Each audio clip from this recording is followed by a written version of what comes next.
हाँ, देखो अभी मैंने आपको नमम अधिकारा वॉइस मैसेज के माध्यम से इस कहानी को संक्षेप में इसका हिंदी में आपको अर्थ बता दिया है। अब मैं आपको संस्कृत के माध्यम से इसका एक एक का अर्थ बता रही हूँ और आप लोग अपनी किताब खोल के बैठिएगा और उस लाइन को ध्यान से देखें और समझें कि इसका अर्थ क्या है। देखो, अब ध्यान से देखो। चंद्रगुप्त मगध देश से निरपा आसित। चंद्रगुप्त मगध देश के राजा थे।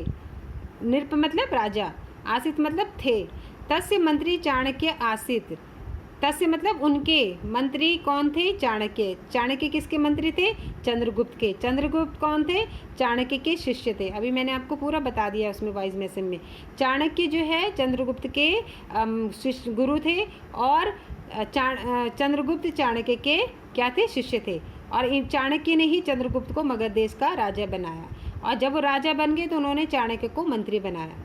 तो चंद्रगुप्त मगध देश से निरपासित। चंद्रगुप्त मगध देश के राजा थे। तस्य मंत्री चाणक्य आसित। उनके मंत्री चाणक्य थे। तपोधन सा राजतंत्रस्य ज्ञाता आसित। तपोधन मतलब तपस्वी। वह तपस्वी, सा मतलब वह तपस्वी राजनीति का ज्ञाता था। ज्ञाता मतलब जानकार। सा एकस्मिन् उटजे निवसति स्म। वह एक कुटिया में रहते थे। निवसति मतलब रहना। सा वैराग्य भावनाया पूर्णा आसित। वह वैराग्य की भावना से परिपूर्ण थे। वैराग्य किसको बोलते हैं? जिनको जो घर गृहस्थ से बाहर होता है, सन्यासी जिसको बोलते हैं। तो ये सारी भावना किसके अंदर थी? चाणक्य के अंदर। वह वैराग्य की भावना से पूर्ण थे। निरपा एक वारम चाणक्य कंबलानी दत्वानी। राजा ने एक बार, निरपा मतलब राजा, राजा ने एक बार चाणक्य को कंबल दिए। चाणक्य को कंबल प्रदान किए। चाणक्य काय कंबलानी दत्वान। दत्वान मतलब दिए। तानी कंबलानी निर्धने भी धातु निरपम सूचितः वान। उन कंबलों को निर्धनों के लिए दान करने के लिए उन्होंने सूचित किया। सूचित करा मतलब बोला कि जो है ये कंबल जो है निर्धनों के लिए ये जो कंबल है वो निर्धनों के लिए देने के लिए उनको सूचित किया। किसको? चाणक्य को। चाणक्यस्य उटजम नगरात बहि आसित। चाणक्य की जो कुटिया थी वो नगर के बाहर थी। बही मतलब बाहर, नगरात मतलब नगर के, आसित मतलब थी। चाणक्य की कुटिया नगर से बाहर थी। केचन चोरा कंबलानी अपहरतु चिंतितवतः। कुछ चोरों ने कंबल चोरने का विचार किया। चिंतित मतलब विचार किया। अपहरत मतलब चुराने का। ठीक है।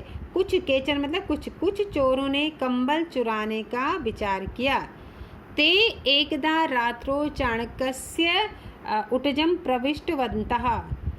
वे, ते मतलब वे, एक बार रात्रि को चाणक्य के, उन्होंने जो है एक बार रात्रि को चाणक्य की कुटिया में प्रवेश किया। उटजम मतलब कुटिया, प्रविष्ट मतलब प्रवेश किया। तस्मिन् समय मध्य रात्रि शैत्य काला च आसित। वह जो समय था तस्मिन समय मतलब उस समय मध्य रात्रि मतलब सर्दियों की मध्य रात्रि, बीच रात जो होती ना, उस समय जो है सर्दियों की मध्य रात्रि थी। मतलब रात के जो है सर्द रात जिसे कहते हैं, वह जो समय था वो क्या मध्य रात्रि थी। तो उसके बाद जो है वो जो आधी रात था, सर्दियों की आधी रात जिसे कहते हैं, आधी रात में वो गए। तदा अपि चाणक्य कटि सुप्ता आसिता। सर्दियों की आधी रात में फिर भी, तदा मतलब फिर भी, चाणक्य एक कटे मतलब चटाई में सो रखे थे। सर्दी की आधी रात में, सोचो कितनी बड़ी बात है, सर्दी की आधी रात में फिर भी चाणक्य जो है एक चटाई के ऊपर सो रखे थे। तस्य पार्श्वे बहूनि कंबलानि आसन। उनके पास में बहुत सारे कंबल थे। ठीक है। चोरा आश्चर्य प्रकटितवन्तः। चोरों को बड़ा आश्चर्य हुआ। प्रकटितवन्तः बड़ा प्रकटित हुआ उनको आश्चर्य जो है। यत् सः जनः कंबलम बिना शयनम करोति। ये जो आदमी है बिना कंबल के सो रहा है। यह है यत् सः जनः, यह जो व्यक्ति है बिना कंबल के सो रहा है। चोरम चोरेण अकुर्वन्। चोरों ने चोरी नहीं करी। अब उनको बड़ा आश्चर्य हुआ, ये बंदा जो है ये बिना कंबल के मध्य रात्रि में, ठंडी रात्रि, सर्दी की मध्य आधी रात में जो है कटी हुई मतलब चटाई पर जो है नंगा सो रखा है, जबकि इसके पास में क्या है बहुत सारे पार्श्व में मतलब पास में बहुत सारे कंबल हैं। उनको बड़ा आश्चर्य हुआ। तो उन्होंने चोरी नहीं की। चोरम चोरम ना अकुर्वन्, उन्होंने चोरी नहीं की। ते तम जना पृष्ठवन्तः तव पार्श्वे बहूनि कंबलानि सन्ति। उन्होंने उस व्यक्ति को पूछ ही लिया कि तुम्हारे पास तो बहुत सारे कंबल हैं। पृष्ठतंत्र मतलब पूछ लिया, तब मतलब तुम्हारे पास मतलब पास बहुत मतलब बहुत कंबल है। तथापि तुम किमर्थम भूमौ शयनम करोसि, फिर भी तुम भूमि में शयन क्यों करते हो। चाणक्य उक्तवान, चाणक्य ने बोला, यत यानी कम्बलानि मत पार्श्वे सन्ति तानि निरूपणे दत्तानि सन्ति, कि जो भी कंबल मत पार्श्व मतलब मेरे पास हैं, तानि निरूपण वो मुझे राजा ने दिए हैं। ठीक है, जो कंबल मेरे पास है वो राजा ने दिए हैं। तानि स्व प्रातः काले निर्धन भी प्रदास्यामि, उन सब को मैं कल सुबह, स्व मतलब कल, प्रातः काल को किसके लिए, निर्धन मतलब गरीबों के लिए दे दूंगा।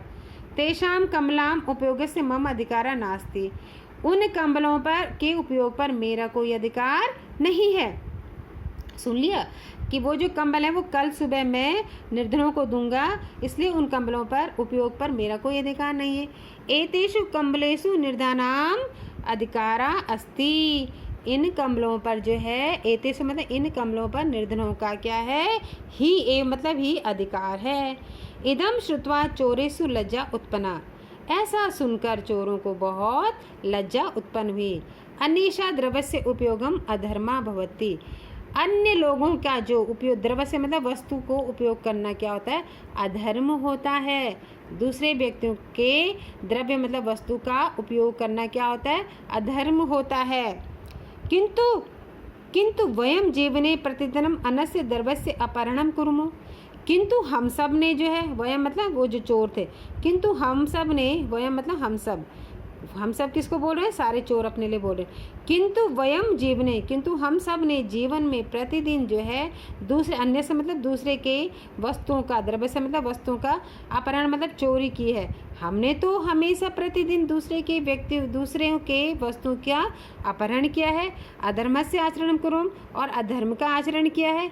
एतेन पाप से संग्रहणम भवति, और ये जो है हमने अपने क्या कर लिया, पाप को संग्रहित कर लिया, मतलब पाप को इकट्ठा होता है, और ये पाप का संग्रहण होता है, यानी पाप एकत्रित होता है ऐसे करके। ठीक है, कैसे करके, दूसरों की वस्तु को चोरी करके। इति चिंतता, ऐसा सोचकर ते चाणक्यम क्षमा प्रार्थितवंता, उन्होंने चाणक्य से क्या मांगी, क्षमा मांगी। प्रतिज्ञा च कृतवंता, और प्रतिज्ञा करी, क्या करी, अध्या आरभ्य वयम चौरकर्म ना करिष्यामि, अध्या मतलब आज से, आरभ्य मतलब हम शुरुआत करते हैं, हम सब क्या करते हैं, चोरी ना करने का शुरुआत करते हैं, यानी आज से हम कभी भी चोरी नहीं करेंगे। तदंतरम ते चौरकर्म त्यक्त्वा सजना अभवता, उसके बाद उन्होंने चोरी का काम छोड़कर त्याग दिया, त्यक्त्वा, और सजना भवती मतलब बहुत बड़े सज्जन हुए। ठीक है, ये थी कहानी। Okay, thank you.